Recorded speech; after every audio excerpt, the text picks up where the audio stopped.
د دې خپلو بچو په خلوتونو نظر واچوئ. یو خبره چې سمجھ ته راشي بس ډېر شی ده، چې ذهن ته دا خبره راشي چې الله ګوري، الله ګوري. څنګه ګوري؟ د علماو نه تاسو بیا پوښتنه وکئ، ما ته وګورئ. زه تاسو ته مخې ته ناست یم که نه؟ څومره صحیح ناست یم، دا وګوره.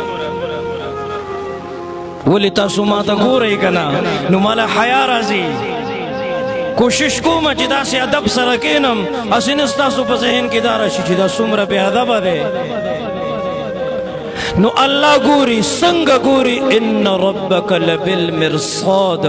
الله وی زه تاسو ته ګورم، ای غافله ګناهګاره، ته چې ګناه کوې که نه زه تا ته ګورم. څنګه ګورم؟ ښکاري چې ښکار کوي که نه، دا یو سترګه داسې پټه کړي او داسې ورته ګوري که نه، زه تا ته داسې په توجه باندې ګورم. فمن يعلم خائنة الأعين وما تخفي الصدور.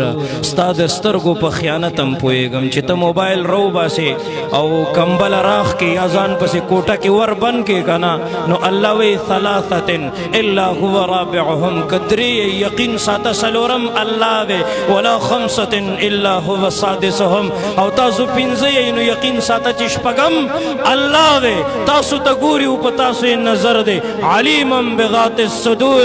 ستاسو په دل او دماغ کې چې کوم سوچونه دي په دې هم خبردار دی. او توره شپه کې چې تور میږی په توره تیاره کې په تور کاڼي روان دی که نه، نو د دغه میږي د دل او دماغ د ارادې نه هم خبردار یم چې چېرته روان دی او څه پسې روان دی.